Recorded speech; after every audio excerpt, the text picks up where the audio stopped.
Hola, ¿qué tal? En esta ocasión vamos a hablar del neoliberalismo, un sistema económico que surge más o menos en el siglo XVIII, durante la primera revolución industrial, y que se caracteriza por 4 factores importantes. El primero, la libertad individual; el segundo, la libertad de mercado; el libre comercio y la no intervención del Estado. Quisiera continuar con una cita de uno de los mayores críticos del neoliberalismo, como es David Harvey, quien afirma que el neoliberalismo se ha convertido en un discurso hegemónico con efectos omnipresentes en las maneras de pensar y las prácticas político-económicas, hasta el punto de que ahora forma parte del sentido común con el que interpretamos, vivimos y comprendemos el mundo. Hace mención Harvey a que el neoliberalismo se ha convertido en la forma en que miramos a través de nuestros ojos, al punto que consideramos que es un sistema económico que ha perdurado en la humanidad de manera cotidiana y normal y que no podemos hacer nada para cambiarlo. Bien, en primer lugar voy a hablar de los antecedentes, luego voy a hablar de lo que caracteriza en esencia el libre mercado y finalmente vamos a hablar de las consecuencias que ha traído este modelo económico en Latinoamérica. Bien, los antecedentes del neoliberalismo se remiten a la primera revolución industrial, cuando la máquina a vapor reemplazó por primera vez de manera mucho más creciente la mano de obra humana y empezaron a implementarse las grandes fábricas y el posicionamiento de las energías fósiles con el carbón. Este cambio en las maneras de ver el mundo tenía que estar soportado en un modelo económico. El modelo económico neoliberal es fruto del modelo económico liberal o del libre cambio que se estableció en el siglo XVIII, cuyo principal exponente fue Adam Smith con sus 3 postulados esenciales: el libre mercado, la mano invisible y la no intervención del Estado. Otro de los antecedentes teóricos o académicos del neoliberalismo los encontramos en los postulados del profesor Hayek, quien ataca la limitación de los mecanismos del mercado por parte del Estado. Considera que la intervención del Estado es una amenaza letal a la libertad, no solamente económica, sino también política. Si recordamos, en los años 60 o 70, estábamos en el contexto de lo que se denominaba el estado del bienestar, un estado benefactor que era el que proveía de empleos a gran parte de la población. Otros antecedentes están mucho más lejos. Hablamos de lo que se denominó la Revolución Asiática o la Revolución de los Tigres Asiáticos, en las que encontramos a Taiwán, Japón, Corea del Sur y Singapur. Esta revolución está compuesta por 4 pequeñas revoluciones que en últimas provinieron en su mayoría de Occidente, de la ideología occidental. La primera de ellas se dio a la gestión del conocimiento, en la que, debido a la intervención de los Estados Unidos en Japón por la reconstrucción de ese país después de la Segunda Guerra Mundial, se genera una transmisión del razonamiento occidental hacia el pensamiento oriental, que incluso implicó el método científico de investigación, ante lo cual estos países empezaron a generar su propio conocimiento. En segundo lugar de estas revoluciones asiáticas, una revolución política que consistió en el paso de los estados orientales, cuyas formas de gobierno se basaban en sistemas feudales, en el que los pueblos le rendían pleitesía y cuentas al emperador o a sus gobernantes, hacia un sistema político democrático, en donde los gobernantes tenían que rendirle cuentas a sus pueblos y a sus conciudadanos. Una tercera revolución está dada en el orden psicológico. Se estructura en que los países orientales vivían una filosofía basada en la idea de que la vida está determinada por una fuerza ajena a uno mismo, el destino o la orden del emperador, por ejemplo, pero con el conocimiento occidental, con esta transmisión del conocimiento occidental, se dio para que estos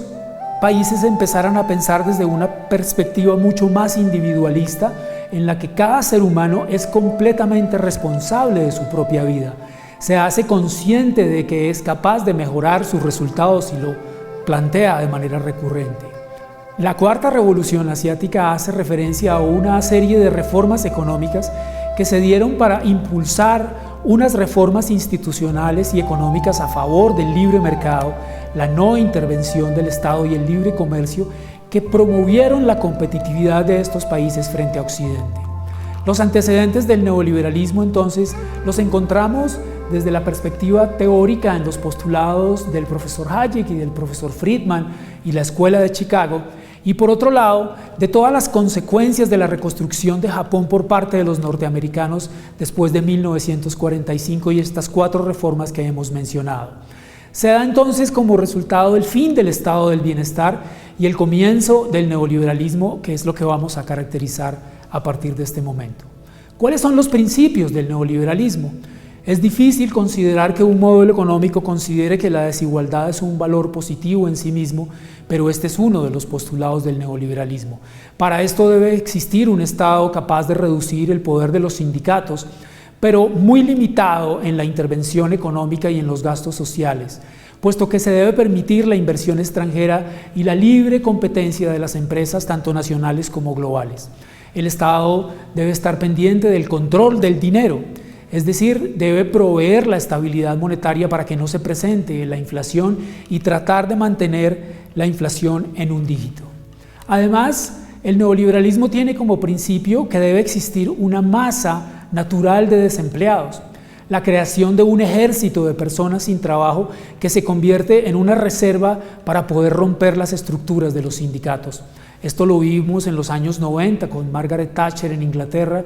y con Ronald Reagan en Estados Unidos en el mismo periodo. Una serie de reformas fiscales para incentivar a los agentes económicos de carácter privado, reducciones de impuestos sobre las ganancias más altas y sobre las rentas, porque se considera que el Estado ya no es el que se genera empleo ni genera riqueza, sino son las grandes empresas. Por eso la reducción del tamaño del Estado está a la orden del día y muchas de sus empresas fueron privatizadas, no solamente porque eran incompetentes, porque no podían competir con las grandes compañías, sino porque era una forma de dinamizar esos sectores económicos en los que los estados tenían empresas, sobre todo el sector de las telecomunicaciones, por ejemplo. ¿Qué logros tiene el neoliberalismo? Porque no podemos negar que también ha tenido aspectos positivos. Por ejemplo, que estos países del sureste asiático en la segunda mitad del siglo XX hayan salido de la pobreza y estén ahorita con un nivel de ingreso medio. La reducción de la inflación en gran parte de los países del mundo, altos niveles de competitividad del mundo globalizado que ha obligado a las empresas a contener sus salarios y reducir su personal. Tenemos en la actualidad empresas que aprovecharon las políticas neoliberales de reducción de impuestos para crecer sustancialmente y son las que han trascendido del siglo XX al siglo XXI. Microsoft, Apple, algunas de las compañías con un poder inimaginable en el aspecto tecnológico. ¿Qué se presentó también? La recuperación de las ganancias por parte de las grandes multinacionales que debido a la crisis del petróleo del 73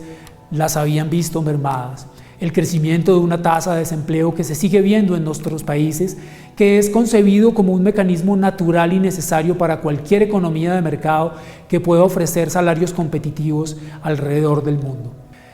Otro de los logros del neoliberalismo fue la desregulación financiera, el hecho de que muchos de los impedimentos de inversión en el exterior se tuvieran al interior de sus países fueran derrumbados y que gran parte de los agentes económicos pudieran destinar sus dólares, sus euros o la compra de acciones en varios lugares del mundo. La represión sindical, comenzada por Margaret Thatcher, como ya lo mencioné, la redistribución de la renta en favor de las clases altas, que en los últimos 40 años han dado como consecuencia el crecimiento de la inequidad y de la pobreza en muchos países del mundo. La privatización de los bienes públicos para disminuir el tamaño del Estado y la incorporación de nuestras industrias a las grandes cadenas productivas globales. Después de 40 años de neoliberalismo, muchos de los países del tercer mundo siguen aún vendiendo sus insumos y sus productos del sector primario. Bienes agrícolas que no tienen mayor valor agregado y que en últimas nos han hecho ver que este modelo económico en realidad benefició a unos pocos. Por último, otra de las consecuencias del neoliberalismo ha sido la desregulación financiera, el hecho de que las personas puedan invertir sus capitales o sus dólares en varias regiones del mundo, la represión sindical, como ya lo mencioné, que comenzó en Inglaterra con Margaret Thatcher, la redistribución de la renta en favor de las clases altas y de las grandes compañías que trascendieron del siglo XX al siglo XXI y muchas de las que ahora han aprovechado esa coyuntura de subvención tributaria para seguir creciendo, la privatización de los bienes públicos para disminuir el tamaño del Estado y que estas empresas empezaran a dinamizar esos sectores en los que el Estado tenía empresas. Y finalmente, la incorporación de nuestras industrias a las cadenas de valor productivas globales